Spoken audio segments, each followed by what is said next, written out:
Bonjour, Marie et ses amis poètes vous proposent aujourd'hui Louise Rose Étiennette Gérard, dite Rosemonde Gérard, née le 5 avril 1866 à Paris, où elle est morte le 8 juillet 1953, est une poétesse et comédienne française.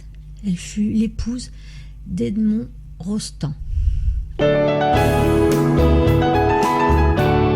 Et voici maintenant, du temps que sur les eaux toutes choses vivantes vivaient dans l'arche de Noé, les femmes, les bergers, les animaux, les plantes ont eu besoin d'un messager discret, aventureux et sage, qui puisse voler et monter plus haut que l'horizon, la brise et le nuage jusqu'au Seigneur d'éternité. L'aigle se proposa. Non, ton aile est méchante, s'écria Noé. Je suis sûr qu'elle épouvanterait les étoiles tremblantes qui gardent la porte d'azur. Le hibou s'avança. Ce n'est pas ton affaire, pauvre bête au pénible vol, car le soleil t'aveuglerait de sa lumière. Alors moi, dit le rossignol. Toi, dit Noé, hélas, le moindre clair de lune réveillerait ton chant divin et grisé de musique au bord de la nuit brune. Tu perdrais toujours ton chemin. Non, ce qu'il me faudrait, ce n'est pas ton délire, ni les ailes de l'alcyon. Ce n'est qu'un messager modeste et qui n'attire aucunement l'attention. À ces mots, un petit oiseau couleur de terre vint devant lui se présenter. Je n'ai, dit-il, ni rang, ni ruse, ni mystère. Mais j'ai ma bonne volonté. Donnez-moi le message, et dans quelques secondes, j'aurais pu passer sans péril. Je suis l'oiseau le plus ordinaire du monde. Choisissez-moi, ainsi soit-il. Fit Noé, lui donnant le message céleste. Pars, mon petit Martin pêcheur. Nous t'attendrons ici dans ce bateau qui reste éternellement voyageur. Et le Martin pêcheur, sortant par la fenêtre, s'élança dans le jour nacré. Parmi cet air lavé de pluie et que peut-être personne n'avait respiré, il monta, chargé de son message qui se répétait tout le temps. Il traversa l'éclair, la brise, le nuage, volant toujours montant.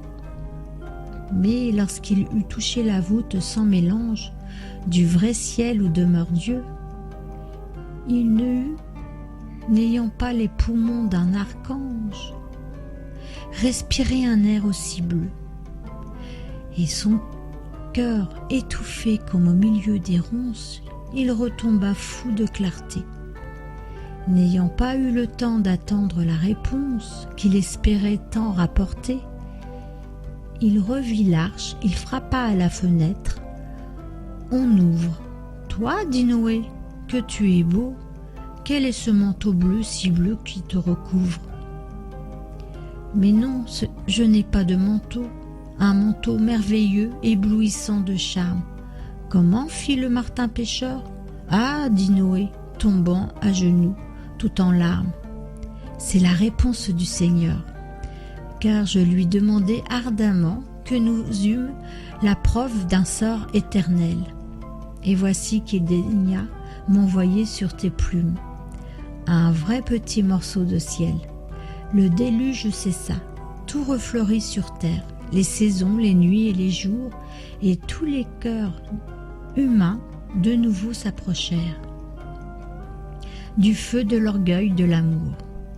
Mais le Martin pêcheur, le messager céleste, garda l'éternel manteau bleu, afin que nous sachions que seul un cœur modeste peut parfois s'approcher de Dieu. Mon coup de cœur aujourd'hui est Valérie Yardin. Née le 28 mars 1966 à Laval, vivant à Lyon, actuellement à son compte dans l'événementiel. œuvrant essentiellement pour la promotion des artistes. Son travail la passionne. Elle organise beaucoup d'expositions pour peindre, artistes plasticiens et sculpteurs. Ses passions voyagent, randonner, peindre et écrire des poèmes. Et voici maintenant. Avant le baiser entre gêne et plaisir, j'hésite à vrai dire, le moment est intense. On se délecte de sa substance charnelle, et pourtant cette retenue est si bienvenue.